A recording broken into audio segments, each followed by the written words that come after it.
మొదటి దశలోనిక 5వ అధ్యాయము 10వ వచనము 18వ వచనము.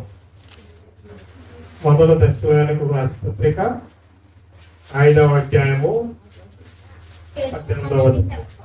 ప్రతి విషయమునందును కృతజ్ఞతాస్తుతులు చెల్లించుడి, ఇలాగు చేయన యేసుక్రీస్తునందు మీ విషయములో దేవుని చిత్తము. ప్రతి విషయమునందు కృతజ్ఞతాస్తుతులు చెల్లించుడి, ఇలాగు చేయుట యేసుక్రీస్తునందు మీ విషయంలో దేవుని చిత్తము. ఆత్మను ఆర్పకుడి. ప్రతి విషయమునందు కృతజ్ఞతాస్తుతులు చెల్లించుడి. అంటే థ్యాంక్స్ గివింగ్. థ్యాంక్స్ ఎవరు చెప్తాం? మనకు ఎవరైనా హెల్ప్ చేసినప్పుడు థ్యాంక్స్. మనకి ఏదైనా ఆపద ఉండి ఎవరైనా ఆదుకున్నప్పుడు థ్యాంక్స్ చెప్తాం. మనం ఎవరైనా డబ్బులు అడిగి వారు డబ్బులు ఇస్తే వాళ్ళకి థ్యాంక్స్ చెప్తాం. అనేక రకాలుగా అనేక మందికి మనము ఉదయం లేచిన కానించి సాయంత్రం పడుకునేంత వరకు కూడా మన పని ప్రదేశాల్లో, మనం వెళ్ళే ప్రదేశాల్లో, మనం ఉన్న ప్రదేశాల్లో అనేక మందికి కృతజ్ఞతలు చెప్తూ ఉంటాం. అలాగే దేవునికి కూడా మనము కృతజ్ఞతలు చెప్పవలసిన వారమై విన్నాము.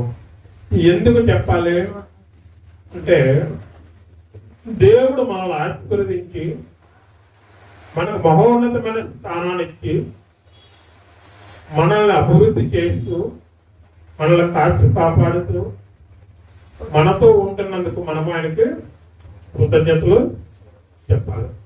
అయితే కృతజ్ఞతలు చెప్పడం వల్ల దేవుడు మనతో ఉన్నందుకు మనము అనేక రకాలుగా ఆశీర్వదింపబడతాం. ప్రతి విషయము ఉండదు.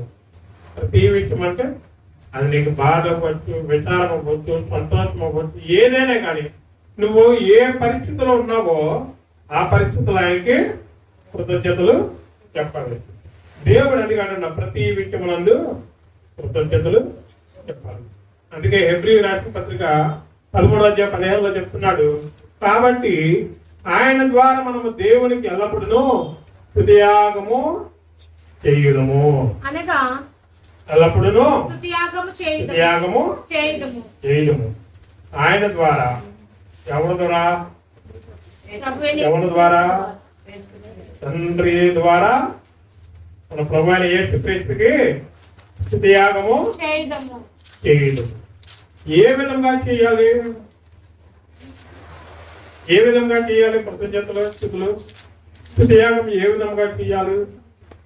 అందుకు చెప్తున్నాడు లేఖనంలో, కొలస్సీయులకు రాసిన పత్రిక 3వ అధ్యాయం 17వ వచనంలో ఆయన చెప్తున్నాడు, మరియు మాట చేత గాని క్రియ చేత గాని మీరేమి చేసినను ప్రభు అయిన యేసు ద్వారా తండ్రి అయిన దేవునికి కృతజ్ఞతాస్తుతులు చెల్లించుచు సమస్తమును ఆయన పేరిట చేయుడి. ఎలా చేయాలి? మాట చేత, క్రియల చేత. ప్రభువైన యేసు ద్వారా తండ్రి అయిన దేవునికి కృతజ్ఞతాస్తుతులు చెల్లించుచు సమస్తమును ఆయన పేరిట చేయుడి. కొలస్సీయులకు రాసిన పత్రిక 3వ అధ్యాయము 17వ వచనం. మాట చేత అంటే మన మాట ఎలా ఉండాలి? మనం మాట్లాడితే అవతల వాళ్ళు మనల్ని బట్టి దేవునికి నామము గణపరచబడాలి. మన పనుల ద్వారా దేవుని నామము గణపరచబడాలి. మన నడవడికల ద్వారా దేవుని నామము గణపరచబడాలి. మన ప్రవర్తన ద్వారా దేవుని నామము గణపరచబడాలి.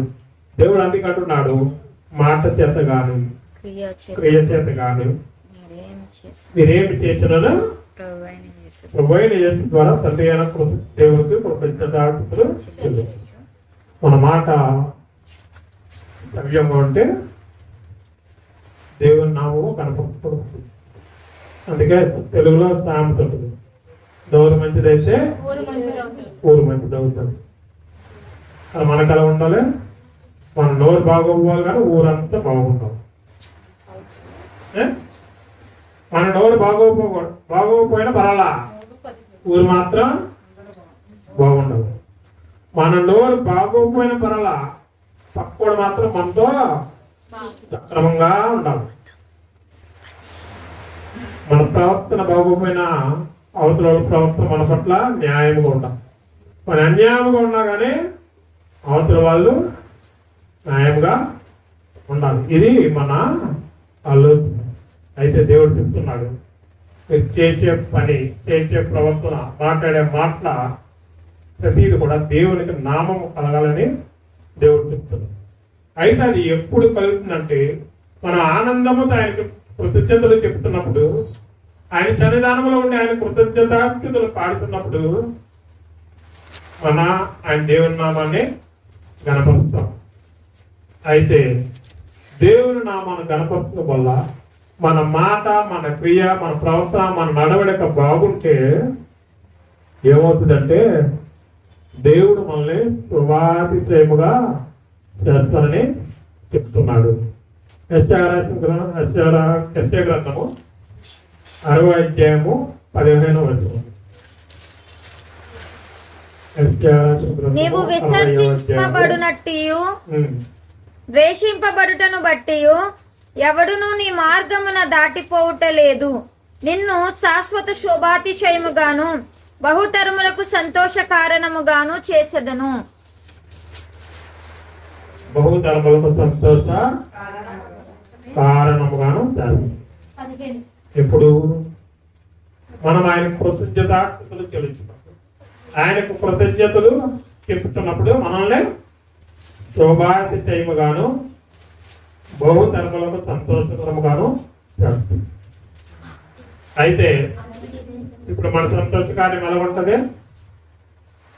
డిసెంబర్ నెల మొదలైంది జనవరి 1 వరకు మనకి సంతోషకాలం.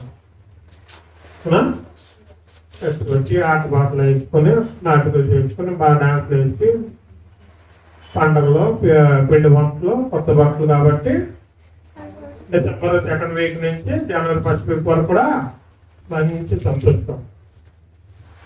ఆ తర్వాత మళ్ళీ మామూలుగా రొటీన్. ఎందుకంటున్నాడు, నీవు విసర్జింపబడినట్టు ద్వేషింపబడిన బట్టి ఎవడును నీ మార్గమును దాటిపోవుట. ఎవడైనా నీ మార్గం నిన్ను దాటి వెళ్ళిపోతున్నాడంటే అది నీ మాటలో ఉన్న లోపం, నీ ప్రవర్తనలో ఉన్న లోపం, నువ్వు చేసే క్రియలో లోపం. దానివల్ల నిన్ను దాటిపోతుంది. అది ఏ రకంగానే ఆత్మీయ స్థితి కావచ్చు, శారీరకంగా అవ్వచ్చు, సామాజికంగా స్థితిలో అవ్వచ్చు, ఏదైనా సరే ఒక మనిషి నేను దాటిపోతున్నాడంటే అది మనలో ఉన్న లోపం. అయితే ఒకవేళ నువ్వు అన్యాయంగా విసర్జింపబడుతున్నావేమో, ఒకవేళ అన్యాయంగా నువ్వు ద్వేషింపబడుతున్నావేమో, అన్యాయంగా మాట పడుతున్నావేమో, అన్యాయంగా దూషింపబడుతున్నావేమో, దేవుడి పట్ల మన కృతజ్ఞతాస్థుతులు సక్రమంగా ఉన్నప్పుడు నిన్ను సంతోషకరముగా చేస్తానని వాగ్దానం చేస్తాం. మనం ఎప్పుడు విసర్జింపబడతామో, ఎప్పుడు ద్వేషింపబడతామో, ఎదుటి వ్యక్తుల పట్ల మన ప్రవర్తన సరిగ్గా లేనప్పుడు, ఎదుటి వారి పట్ల మన మాట సరిగ్గా లేనప్పుడు, ఎదుటి వారికి ఇచ్చే గౌరవంలో మనం అగౌరవంగా చూస్తున్నప్పుడు మనము విసర్జింపబడతాం. అందుకే నువ్వు ఎన్ని మంచి పనులన్నీ చేసి ఏదో ఒక సమయంలో ఒక వ్యక్తి ద్వారా నువ్వు గొడవ పడ్డావంటే అంతవరకు ఆ వ్యక్తి పట్ల నువ్వు చేసిన 99 మంచి పనులన్నీ మర్చిపోయి ఆ ఒక్క తప్పుని పట్టుకుంటాం. అప్పుడేమవుతాం, మనం ద్వేషింపబడ్డా మొదలవుతాం, విసర్జింపబడతాం. అయితే దేవుని సన్నిధానంలో ఉన్న మనము ఒకవేళ విసర్జింపబడుతున్నా కానీ, ద్వేషింపబడుతున్నా కానీ, దేవుని సన్నిధానంలో మనము వాళ్ళెవరు మనల్ని దాటిపోవచ్చు, వాళ్ళెవరు మనల్ని క్రాస్ చేయట్లా, వాళ్ళెవరు మనల్ని దాటి ముందుకి వెళ్ళడం లేదు. ఎందుకు? దేవుడు మన పట్ల ఉన్నాడు కాబట్టి. దేవుడు మన పట్ల ఉన్నాడు కాబట్టి ఎవరు కూడా మనల్ని దాటిపోతుంది. అయితే దేవుడు నీకు వాగ్దానం చేస్తుంది, బహుతరములకు సంతోషకరముగా. అది ఎప్పుడు మన కృతజ్ఞతలు ఉన్నప్పుడు, దేవుని పట్ల కృతజ్ఞత కలిగి ఉన్నప్పుడు. అందుకంటున్నాడు ఆయన, నిన్ను శాశ్వత శుభాధికారు బహుతరములకు సంతోషకరముగాను సంతోషకరమండి. అన్ని పరిస్థితుల్లో ఎల్లవేళలా ఏ పరిస్థితుల్లో ఉన్నా, ఏ స్థితిలో ఉన్నా, ఏ సంకటంలో ఉన్నా, ఏ ఆపదలో ఉన్నా కానీ నువ్వు ఎప్పుడైతే కృతజ్ఞత ఆస్థితులు చెల్లించడం మొదలు పెడతావో ఆయన నిన్ను ఆశీర్వదించడం మొదలు పెడతాడు. నీలో ఉన్న బాధను తీసివేస్తాడు, నీలో ఉన్న వ్యాధులు తీసివేస్తాడు. అయితే మనం బయట ఎన్ని రకాలుగా ఉన్నా కానీ సంఘానికి వచ్చి చర్చిలో కూర్చుని మనం పాటలు మొదలైతే మన మైండ్ ఆటోమేటిక్గా చేంజ్ చేస్తాం. అప్పటి వరకు ఉన్న అప్పుల బాధ గుర్తుడు, అప్పటి వరకు ఉన్న అనారోగ్యము గుర్తుడు, అప్పటి వరకు బయట వెళ్తే దెబ్బలాడింది గుర్తుడు. దేవుడు మనలో ఉన్న మనసులో ఉన్న వ్యాధులనే తీసివేస్తాడు. ఎప్పుడైతే ఆయనతో మనము సమాజం మొదలు పెడుతున్నాము, ఆయనతో ధ్యానం చేస్తున్నాము, ఆయనతో ప్రార్థన చేస్తున్నాము, ఆయనతో పాటలు పాడుతూ మొదలు పెట్టాము, దేవుడు మనలో ఉన్న వ్యాధులన్నింటినీ తీసివేస్తాడు. అందుకంటున్నాడు, ఎవడును నీ మార్గమును దాటిపో. ఇప్పుడు ఒకవేళ మీరు రోడ్డు మీద వెళ్తున్నారు, ఒక రోడ్లో వెళ్తున్నారు, రోడ్లో వెళ్తున్నప్పుడు వెనకాల కుక్కలు మరగడం మొదలు పెడుతున్నారు. ఆ మొరుగుతున్న ప్రతిసారి మీరు రాయి తీసుకుని కొడుతూ ఉంటే మీరు గమ్యానికి చేరుకోగలరా? గమ్యానికి చేరుకోగలరా? పోనీ ఆ కుక్కను మనం దాటి ముందుకెళ్ళి మనకు ఎదురించి అరుస్తుందా? అది అరవదు. ఎప్పుడైనా గమనించండి, మనం వెళ్తున్నప్పుడు వెనకాల మొరుగు తప్ప ముందుకి రాదు, మనల్ని దాటిపోవాలి. అదేవిధంగా సొసైటీలో మన పట్ల కూడా చాలా మంది అదే విధంగా ఉంటారు. వీళ్ళు ఏం చేస్తున్నారు, వీళ్ళు ఏంటి, వీళ్ళ ప్రవర్తన, వీళ్ళ ఆలోచన విధానం ఏంటనే ఆలోచన చేసుకుంటూ వాళ్ళు మన వెనకాల ఉంటూ, మనం దాటిపోలేక వెనకాల ఉంటూ మరుగుతూ ఉంటారు. దేవుడు వాగ్దానం చేస్తున్నాడు, ఎవడును నిన్ను దాటిపో, నిన్నెవరునో దాటిపో. ఎప్పుడు దాటిపో? ఒకళ్ళు ఎప్పుడు దాటుతారు? వాళ్ళు మనకన్నా మంచి స్థితిలో ఉన్నప్పుడు, వాళ్ళు మనకన్నా మంచి ప్రార్థన కలిగి జీవితం కలిగి ఉన్నప్పుడు, వాళ్ళు మనకన్నా మంచి ఆత్మీయ జీవితం కలిగి ఉన్నప్పుడు, వాళ్ళు మనకన్నా మంచి తెలివితేటలు కలిగి ఉన్నప్పుడు మనల్ని. అదే విధముగా ఒక వ్యక్తి పట్ల మనం అసూయ ద్వేషం కలిగి ఉన్నప్పుడు వెనకాల ఉన్న వ్యక్తి ముందుకు వెళ్తాడు, మనం వెనకబడి పోతాం. ఆ వెనకబడి పోకూడదంటే దేవునికి కృతజ్ఞతాస్తుతులు చెల్లించవలసిన వారమై ఉన్నాం. అట్టి విధముగా మనం చెల్లిస్తున్నప్పుడు దేవుడు మనల్ని ఆశీర్వదిస్తానని వాగ్దానము చేస్తున్నాము. ద్వితీయోపదేశ కాండము 28:15 చూడము.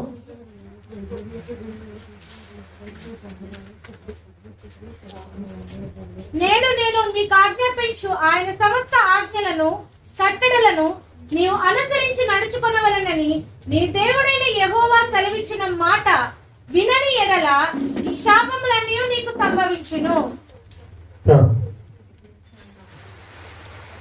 నేను నీకు ఆజ్ఞాపించాను సమస్తమైన ఆజ్ఞలను కట్టడలను నీవు అనుసరించి నడుచుకొనవలెనని నీ దేవుడైన యెహోవా సెలవిచ్చిన మాట వినని ఎడల ఈ శాపములన్నీ నీకు సంభవించును. ఇప్పుడు మనం పడతాం ఇప్పుడు ఆయన మాట విననప్పుడు. ఆయన మాట విననప్పుడు మనము వేధింపబడతాం, ఆయన మాట విననప్పుడు మనము తృణీకరించబడతాం. ఆయన మాట విననప్పుడు మనల్ని త్రోసివేస్తాడు. నీకు సంఘంలో మంచి పలుకుబడి ఉండొచ్చు, నీ బంధువుల్లో నీకు మంచి పలుకుబడి ఉండొచ్చు. ఎప్పుడైతే మన ప్రవర్తన, మన మాట, మన క్రియ ఎదుటి వాళ్ళకి కానీ, దేవునికి కానీ, మన సంఘానికి కానీ వ్యతిరేకంగా ఉన్నామో అప్పుడు మనము తృణీకరింపబడతాం, వేధింపబడతాం, త్రోసివేయబడతాం.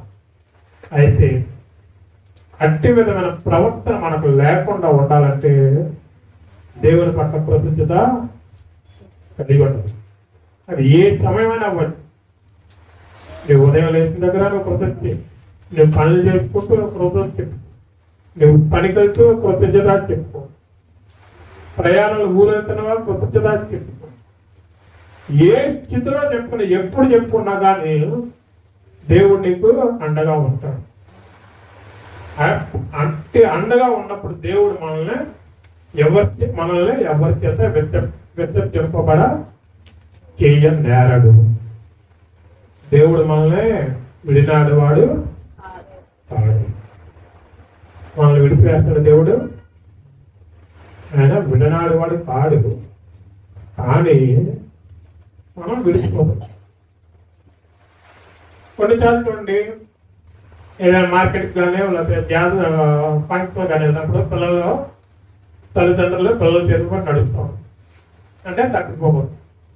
కొన్నిసార్లు వాళ్ళు ఏం చేస్తారంటే చేయి దొలపరిచుకుని వాళ్ళు అటు పరుగులాడతాం, తర్వాత మళ్ళీ వీళ్ళని ఎత్తుక్కోవాలి వాళ్ళు.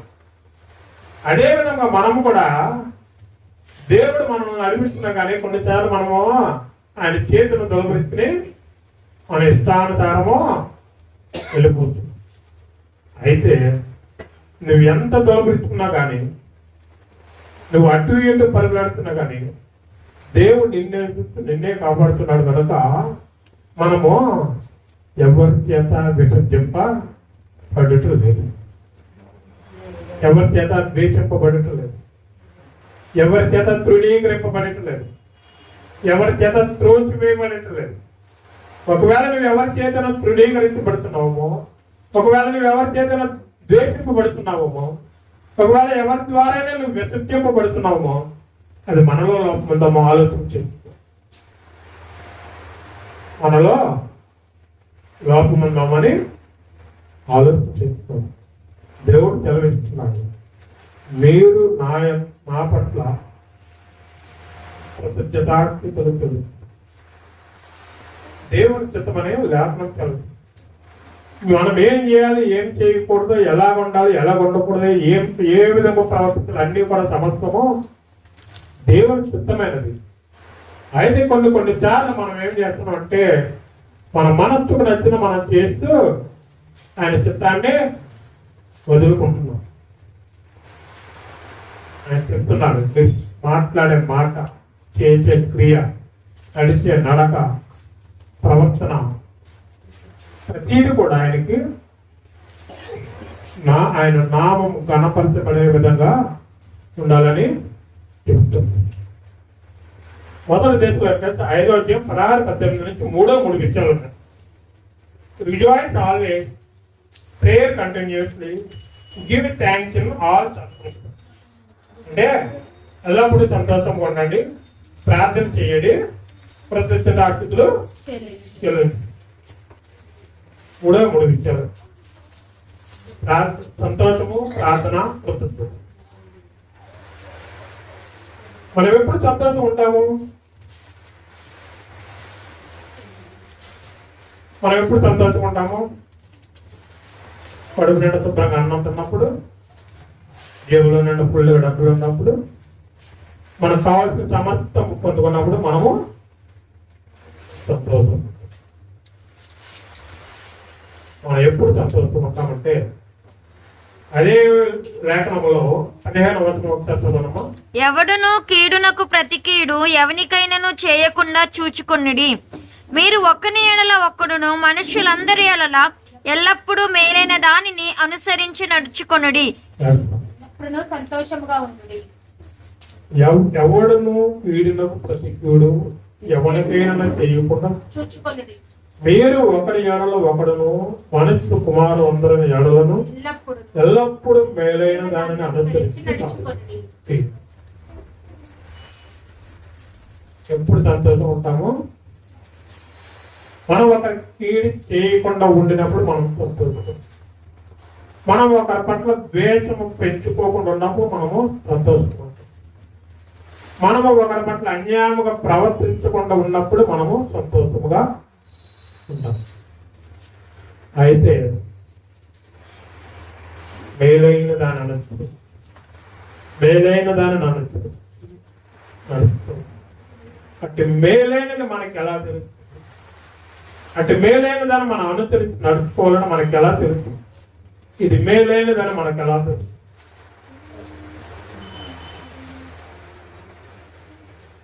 లోకరీతిగా చూసుకున్నప్పుడు మన బయటకు వెళ్ళి చేసే ప్రతి పనులు కూడా ఇది మేలు కదని ప్రతిదీ మనకి తెలుస్తుంది. దేవుడు మనకి జ్ఞానాన్ని బట్టి మనకు తెలుస్తుందా లేదా? తెలుసు. కాగితాలు కొట్టుకెళ్ళినప్పుడు ఇది కుర్చీ, ఇది మంచిది, ఇది కుర్చీ, ఇది మంచిది. ఏదైనా వస్తువు కొనుక్కున్నప్పుడు ఇది బాగుంది, ఇది బాగాలేదని తెలుసు. ఏదైనా బట్టలు కొనుక్కున్నప్పుడు ఇది నాణ్యత ఉంది, ఇది లేదు అనేది మనకు తెలుసు. అదే విధముగా దేవుని సన్నిధానంలో ఉన్న మనము మేలైన దానిని ఎంచి నడుచుకోవాలి. అటు మేలైన దానిని ఎంచుకోవాలంటే దేవుని పట్ల మనం కృతజ్ఞత కలిగి ఉంటాం.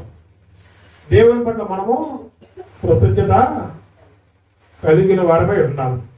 అప్పుడు దేవుడు మనకి అట్టి విధమైన జ్ఞానం ఇస్తాడు. మనం మేలైనది, ప్రియనా కుమారుడు, ప్రియనా కుమార్తె, ఇది మేలైనది, ఇది మేలు కానిది. కొన్నిసార్లు మనం దేవుని చేత శోధింపబడతాము, సాతాను చేత శోధింపబడతాము. దేవుని చేత శోధింపబడితే మనకు ఆశ్చర్యకరము. సాతాను చేత శోధింపబడినది అనేక ఇబ్బందులకి గురవుతూ ఉంటాడు. ఎందుకంటున్నాడు ఆయన ఎల్లప్పుడూ సంతోషం, రిజాయిస్ ఆల్వేస్, ఎల్లప్పుడూ అంటే సంతోషం మనకు కలగాలంటే ఎప్పుడు కలుగుతుంది? ఎదుటి వారి పట్ల మన ప్రవర్తన, ఎదుటి వ్యక్తుల పట్ల మన ప్రవర్తన, దేవుని పట్ల మన ప్రవర్తన, మన బిడ్డలతో మన ప్రవర్తన, మన తల్లిదండ్రులతో మన ప్రవర్తన, మనతో పనిచేసే వారి పట్ల మన ప్రవర్తన, మన ప్రయాణంలో ఉన్న తోటి ప్రయాణికులతో మన ప్రవర్తన కీడు చేయకుండా ఉండేలాగా ఉన్నప్పుడు మనం సంతోషంగా ఉంటాము. ఆ సంతోషంగా ఉన్నప్పుడు మనం కృతజ్ఞత చెల్లించాలన్న మనస్సు మనకి కలుగుతుంది. ఇప్పుడు అన్యాయంగా ఒక దగ్గర 100 రూపాయలు ఇక్కడ 100 రూపాయలు తిరిగకుండా ఇవ్వకుండా ఉండి నీకు డబ్బులు ఇచ్చేసి నా అబద్ధం చెప్తే తర్వాత మనకి నిద్ర పడుతుందా? మనకి పైకి డాంబింగ్గా ఉంటాం, ఇచ్చేటే నీకు నాకు చెల్లి అంటాం, కానీ లోపల ఎక్కడో ఉంటారు. ఇది డబ్బులు ఇవ్వలేదు,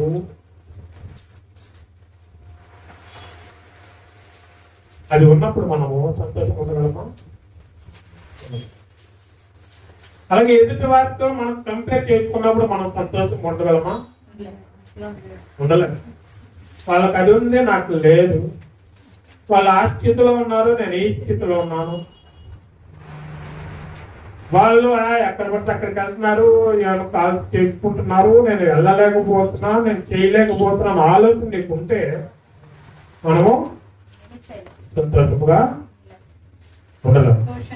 ఆ సంతోషం లేనప్పుడు మనకి కృతజ్ఞత స్థితులు వస్తాయా రావా?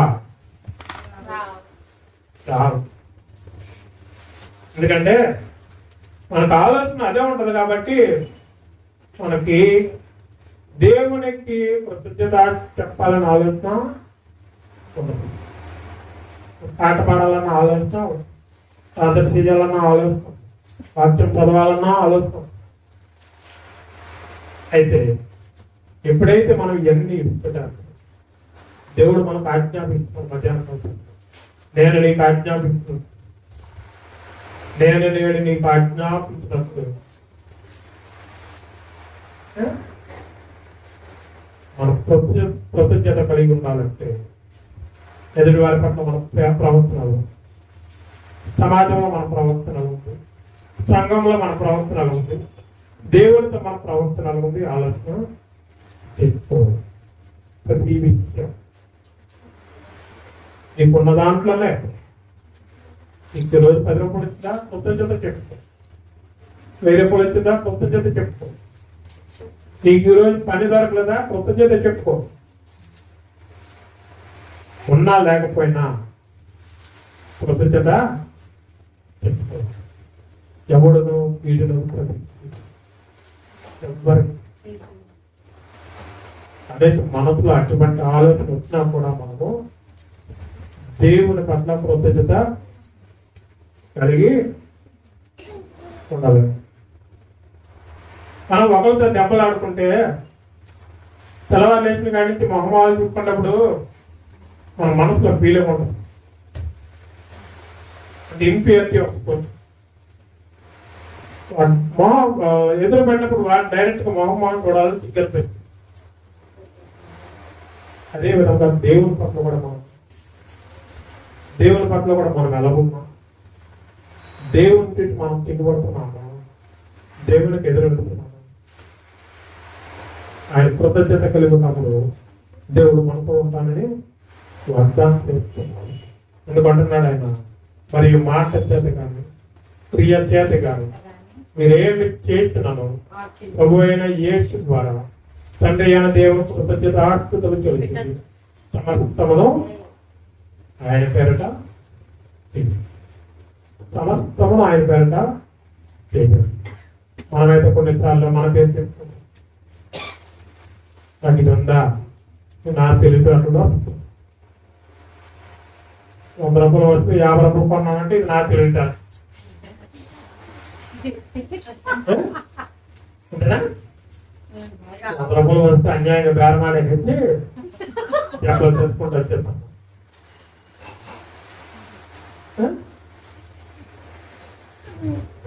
మాట ప్రియ దేవుడు మనకు ఆజ్ఞాపిస్తున్నాడు, నేను నీకు ఆజ్ఞాపించిన సమస్తము ఆజ్ఞ కట్టడంలో నీవు అనుసరించి నడుపుకున్న నీ దేవుడైన యెహోవా సెలవిచ్చిన మాట వినని యెడల శాపములన్నీ నీకు కలుగు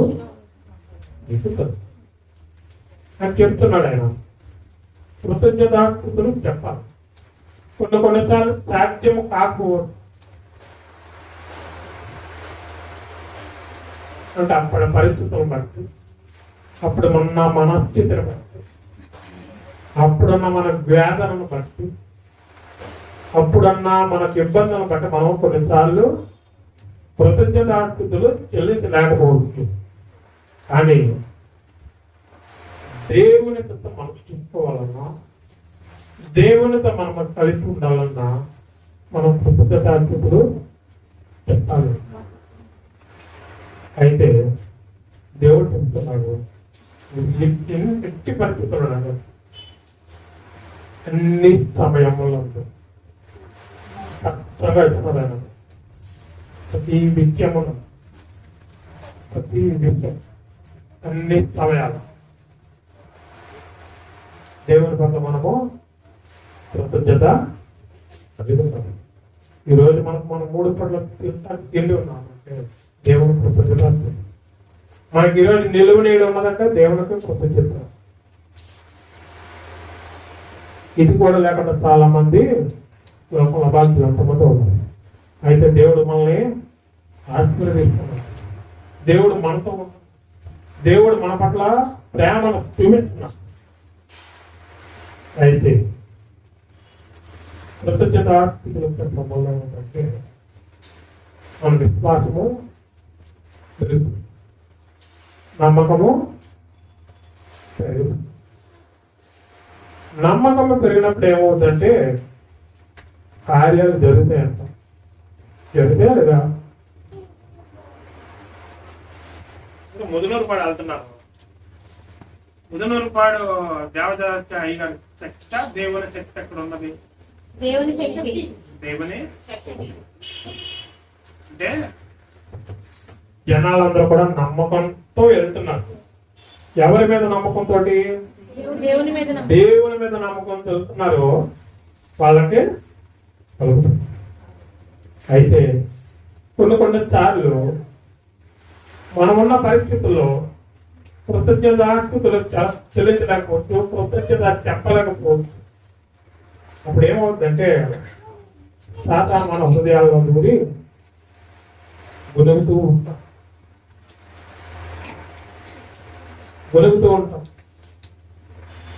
అది వేరే వ్యక్తుల ద్వారా మనం గొలుగుతూ నచ్చపెడుతూ ఉంటాం. ఈ పని అవ్వలేదు, ఇది అవ్వలేదు, ఇది జరగలేదు, ఇది రాలేదు, ఇది చేయలేదు మనం అనుకోవచ్చు. ఏంటి అలాగ అవుతుందని మనం ఆలోచించవచ్చు. కొన్నిసార్లు ఏమవుతుందంటే మనం కృతజ్ఞత చెప్పకపోవడం కానీ కృతజ్ఞత చెప్పే స్థితిలో లేనప్పుడు సాతాను దాన్ని అవకాశం తెచ్చుకుని వేరే వ్యక్తుల ద్వారా, అంటే నువ్వు ఇవ్వాల్సిన డబ్బులు ఇవ్వాల్సిన వాళ్ళు వ్యక్తి అవ్వచ్చు, నీ పని ఇవ్వాల్సిన వాళ్ళు వ్యక్తి అవ్వచ్చు, లేకపోతే నువ్వు వేరే వాళ్ళకి ఏదైనా సహాయం చేస్తానని చెప్పిన వ్యక్తులు అవ్వచ్చు, వేరే వాళ్ళకి ఏదైనా ఇస్తానని చెప్పిన వ్యక్తులు అవ్వచ్చు. వాళ్ళందరూ ఏం చేస్తారంటే ఆ టైంకి వచ్చేసరికి నేను ఏం చేస్తానంటే గొలుగుతూ ఉంటాను, నచ్చిపెడుతూ ఉంటాను. అప్పుడు మనకేమవుతుంది, గొలుగుతూ ఉండే కదా మనకి ఇరిటేట్ పెరుగుతూ ఉంటుంది, చిరాకు పుడుతూ ఉంటుంది. ఆ చిరాకు పుట్టినప్పుడు దేవుని మనం ఆరాధించగలమా? ఆరాధించగలం. ఎందుకంటున్నాడు ఆయన ప్రతి విషయం ఉంది. అయితే ఎప్పుడైతే మనం కృతజ్ఞత కలిగి ఉంటామో మన మనసులో పాజిటివ్ వైబ్స్ ప్రారంభమవుతుంది. నీకు ఎన్నో ఇబ్బందులు ఉండొచ్చు, నీకు ఈరోజు డబ్బులు అవసరం ఉండవచ్చు, నువ్వు ప్రయత్నాలు చేసినా అవ్వకపోవచ్చు. దేవుని కనుగొని కూర్చుని దేవుని ఇంట్లో కూర్చొని దేవుని పట్ల కూర్చొని నువ్వు ప్రార్థన చేసుకుంటూ కృతజ్ఞత కలిగి ఉన్నప్పుడు నీకు అది సమస్య చాలా చిన్నదిగా ఉంది. ఏదైనా మనం ఆరోగ్యంగా ఉండి మన ఆలోచన సక్రమంగా ఉంటే మనం ఏ పనైనా చేయగలం. మనసులో కుళ్ళు కుతంత్రాలు వస్తున్నాయి, ఒంట్లో అనారోగ్యం వస్తున్నాయి, ఏ పని చేయలేం. అది దేవుని పని అవ్వచ్చు, లేకపోతే మనం ప్రజల్లో చేసుకున్న పని ఏమైనా అవ్వచ్చు. అయితే దేవుడు చెప్తున్నాడు, మనం కృతజ్ఞత ఇవ్వడం వల్ల దేవుని శక్తి మనము పొందుకోగలం, దేవుని శక్తిని మనము కలిగి ఉంటాం. ఆ దేవుని శక్తిని కలుగడం వల్ల ఇది తప్పు, ఇది ఒప్పని మనకు ఆలోచన అనుగ్రహించబడుతుంది. ఎప్పుడైతే మనకు అనుగ్రహించబడుతుందో మన ఇల్లు, మన ఆఫీసు, మన పని, మన ఒళ్ళు అన్నీ కూడా ఆరోగ్యంగా ఆకర్షణీయంగా ఉంటాయి. 3 పూటలు తిన్నా శుభ్రంగా తిని పడుకున్నాడు మొహం ఒకలా ఉంటది. ఏమి తిన్నాడు మొహం, అనారోగ్యంతో ఉన్న మొహం, మనిషి మొహం ఒకటే. అంటే వాడి సమృద్ధిగా ఉన్నాడు కాబట్టి వాడి మొహము బ్రైట్గా ఉంటుంది. వాడు అసమృద్ధిలో ఉన్నాడు కాబట్టి వాడి మొహము డెలా పడిపోయాడు. అదే విధముగా దేవుని కృతజ్ఞత కలిగి ఉండడం వల్ల మనము కూడా మన మొహంలో బ్రైట్నెస్, శక్తి, కాంతి వస్తుంది మనకు. అయితే కృతజ్ఞత ఎప్పుడు చెప్తున్నా కానీ, ఎలా చెప్తున్నా కానీ దేవుడు మనకి సహాయం చేస్తుంది. అపోస్తుల్లో 2 చెరసాల్లో వేయబడ్డారు. ఎవరు వాళ్ళు? పౌలు, పేతురు. చెరసాల్లో వేసి కాళ్ళకు సంఖ్యలు వేసి వాళ్ళు చెత్త కొట్టేశారు, రక్తం వచ్చేలా కొట్టేశారు. ఆ టైంలో ఇప్పుడు ఒళ్ళంతా హోనం చేసిన వాళ్ళు ఆ టైంలో ఏం చేస్తారు? అమ్మ బాబాయ్ అని అడుగుతుంది. వీళ్ళందరూ ఏం చేస్తారు? దేవుని పాటలు పాడతారు, తెల్లవారు పాటలు పాడతారు. పాటలు పాడితే తెల్లవారికి ఏమైంది? దేవుడు వాళ్ళకి విడుదల అనుగ్రహించాడు. అదే విధంగా మనం కూడా ఆయన పట్ల కృతజ్ఞత కలిగి ఉన్నప్పుడు కొన్ని సార్లు మనం కూడా విడుదల పొందుతాము. కొన్ని సార్లు మనం విడుదల కలిగి ఉంటాం. అది ఏ సమస్య అవ్వచ్చు, ఏ అనారోగ్యం అవ్వచ్చు, ఏ ఇబ్బంది అయినా అవ్వచ్చు, ఏ వ్యాధి అవ్వచ్చు. మన ఆలోచన బట్టి, మన ప్రవర్తన బట్టి, మన మాటను బట్టి దేవుడు మనకి శాంతిని బట్టి మనము అవన్నీ విడిచిపోయబడతాం. ఒకవేళ నువ్వు ఎవరి చేత విసర్జింపబడుతున్నామో, నేను వాడు నన్ను దూషిస్తున్నాడు, నాతో దెబ్బలాడుతున్నాడు అని ఆలోచన చేస్తున్నామో, దేవుడు కృతజ్ఞత చెప్పుకో. దేవా పలానోడు నా మీద దెబ్బలాడుకు వచ్చాడు, నెక్స్ట్ టైం ఎవరైనా దెబ్బలాడితే నేను ఏ రకంగా దెబ్బలాడో నేర్చుకున్నాను ప్రభా, థ్యాంక్ యూ ప్రభా అంటాను.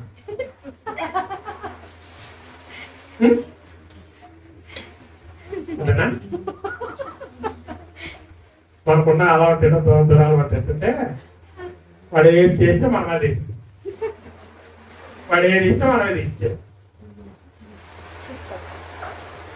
మన మీద ఎవరైనా చెడుగా, మన గురించి ఎవరి దగ్గర చెడుగా చెప్తే మనం కూడా చెప్తాం. పొరపాటు నువ్వు ఏదైనా అడిగి ఆ టైంకి నువ్వు ఇవ్వలేదనుకో, నీకు నెక్స్ట్ టైం వాళ్ళు వచ్చి అమ్మా రేఖం ఇవ్వమంటే చేత నీకు ఇవ్వనంటు. మొన్న అడిగి ఇచ్చేవాడు నువ్వు, నేను అవ్వండి నీకు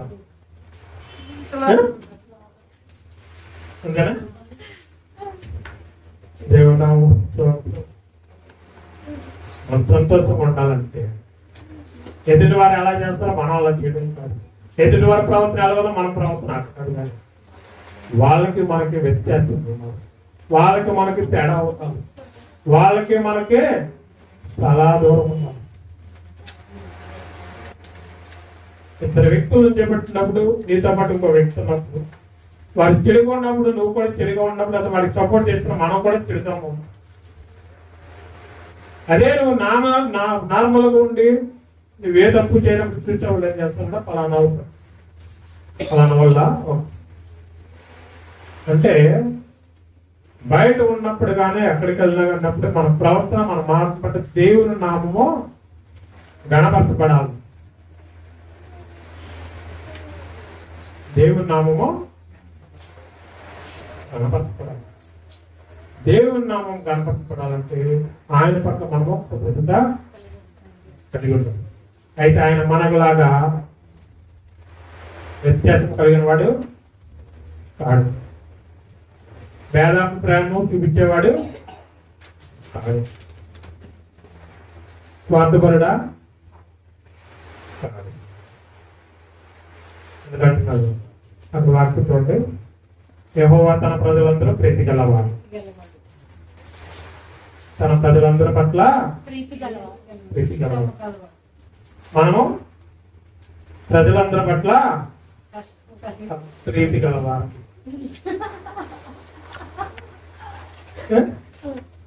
అయితే దేవుని పట్ల మనము కృతజ్ఞత కలిగి ఉన్నప్పుడు, దేవుని పట్ల మనం కృతజ్ఞత కలిగి ఉన్నప్పుడు మన దేవుడు మనల్ని ఆశీర్వదిస్తాడు. మనం ఎల్లప్పుడూ సంతోషంగా ఉంటాం, మనం ప్రార్థన చేసుకుంటాం, మన వాక్యం చదువుకుంటాం, మనం పాటలు పాడుకుంటాం, మన ఆయన సన్నిధానంలో ఉల్లాసంగా ఉంటాం, ఆయన సన్నిధానంలో డ్యాన్స్ వేసుకుంటాం. అయితే దేవుడు చెప్తున్నాడు, ప్రతి విషయం నీ కుటుంబంలో శోధన ఉందా కృతజ్ఞత, నీ ఒంట్లో అనారోగ్యం ఉందా కృతజ్ఞత, మీరు చేసే పనిలో ఇంప్రూవ్మెంట్ లేదా కృతజ్ఞత, మీరు చదువులో ఇంప్రూవ్మెంట్ లేదా కృతజ్ఞత. ఎప్పుడైతే దేవుడికి మనం కృతజ్ఞత కలిగి ఉన్నామో దేవుడు మనల్ని విడిచివేస్తాడు. ఎందుకంటే నువ్వు వెతుక్కింపబడదు, వేచింపబడదు, ఎవరు నిన్ను దాటిపో. కొంతమంది మనం మనసు వచ్చి హేళన చేస్తూ ఉంటాం, అవహేళన చేస్తూ ఉంటాం. అవహేళన చేస్తే వింటూ కూడా మనం ముందుకెళ్ళి, అంటే ముందుకెళ్ళమంటే రోడ్డు మీద నడిచేవాళ్ళు కదా. కొన్ని కుటుంబాలు కొంతమంది వ్యక్తులు మనల్ని హేళన చేస్తుంటారు, నువ్వు అది చేయలేవు, నీ వల్ల ఇది కాదు అన్నప్పుడు నువ్వు ఇంప్రూవ్మెంట్ అయ్యి, నువ్వు డెవలప్ అయ్యి, నువ్వు ఎదురుకెళ్ళి ఒకసారి వెనక్కి తిరిగి చూసుకుంటే వాళ్ళు ఇంకా వేరే వాళ్ళని అవహేళన చేస్తూ ఉన్నారు. వాళ్ళు అంటే వాళ్ళ జీవితం అక్కడే అయిపోయింది, నీ జీవితము ముందుకు. అంతేగాని వాళ్ళు అవహేళన చేస్తున్నారు, హేళన చేస్తున్నారు, తులకన చేస్తున్నారు. మనం కూడా అక్కడే ఉంటే మన వాళ్ళతో పాటు కూడా అక్కడే ఉండిపోం. ఎప్పుడైతే వాళ్ళు చేస్తున్న హేళన, అవహేళన, తులకన అవన్నీ మనం పట్టుకోవడం ముందుకెళ్తే జీవితంలో మనం ముందుకెళ్తాము. దైవ సన్నిధానంలో మనము ఎదగలం. మనం ఒక్కసారి వెనక్కి తిరిగి చూస్తే వాళ్ళు ఏం చేస్తున్నారని వెనక్కి తిరిగి చూస్తే వారు అదే ప్లేస్లో ఉండి అక్కడే ఉండి వారు మిగతా వారిని హేళన చేస్తూనే ఉంటారు. దాన్ని బట్టి మీరు ఆలోచించారు. విసర్జింపబడుతున్నాము, ద్వేషింపబడుతున్నా కానీ, తృణీకరించబడుతున్నా కానీ దేవుడు మిమ్మల్ని ఆశీర్వదిస్తున్న వాళ్ళెవరు మిమ్మల్ని దాటి ముందుకెళ్ళడం. మీ పైన ముందుకు కాస్తుంది తప్ప వెనక్కి పంపట్లేదు ఆయన. మీ జీవితం ముందుకెళ్తుంది తప్ప వెనక్కి చూపించట్లేదు ఆయన. దేవా, నేను విసర్జింపబడి ఉన్నాను, నేను ద్వేషింపబడుతున్నాను. కొన్ని సార్లు ద్వేషింపబడి కూడా మనకి ఆశీర్వాదకరం.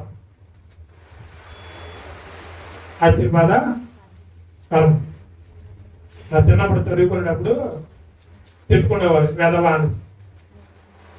అంటే 1000 ఏళ్ళు ధనవంతులుగా వర్తిల్లు.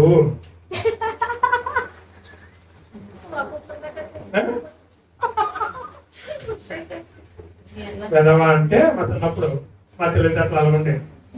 1000 ఏళ్ళు ధనవంతులుగా వర్తిల్లు అంటే తిట్టులో కూడా బ్లెస్ చేయవచ్చు.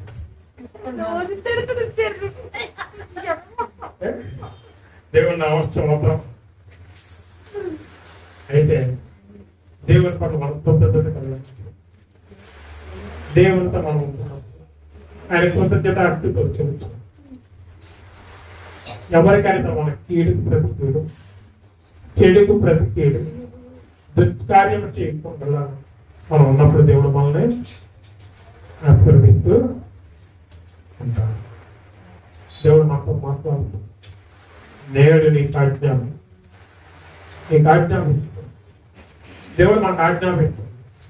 కృతజ్ఞత ఆజ్ఞతలు కలిగి కృతజ్ఞత చెల్లించి చాలు, మిగతాది నేను తీసుకుంటానని దేవుడు వాగ్దానం చేస్తున్నాడు. మనము మన ప్రవర్తన, మన ఆలోచన, మన నడవడిక, మన ఫలితము దేవా దేవునికి ఎల్లప్పుడూ త్యాగము చెల్లిస్తాం.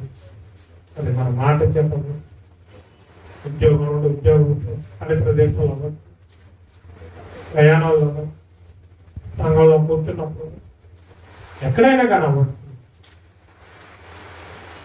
మన హృదయం మంచిగా ఉన్నప్పుడు సమస్తములో మంచిగానే ఉంటాయి. ఎందుకంటున్నాడు ఆయన, నిన్ను శాశ్వత బహుతరములకు సంతోష కారణములను యెషయా గ్రంథం మొత్తం చదువుకుంటుంది. కేవలం ఒక మాట గురించి రాయబడి అది ఎన్ని రకాల తిప్పులు వస్తాయి కానీ కేవలం రక్షణ అంటే సేవ్, మన లైఫ్ సేవ్, మన జీవితాలు సేవ్. దేవుని యొక్క మార్గాన్ని మనకి బోధించే యెషయా గ్రంథం మొత్తం చూస్తాం. మనం ఎలా ఉండాలి, మనం ఏం చేయాలి, ఏం చేయకూడదు, మన ప్రవర్తన ఉండాలి, ఏ విధంగా ఉండాలి, మన మాట నడక అన్ని కూడా దేవుని యొక్క రక్షణ మార్గాన్ని యెషయా గ్రంథంలో చూపిస్తున్నాం. యెషయా మార్గమైన దేవుని రక్షణ ప్రస్తావించిన యెషయా గ్రంథం మొత్తం సింపుల్ గా వాక్యం.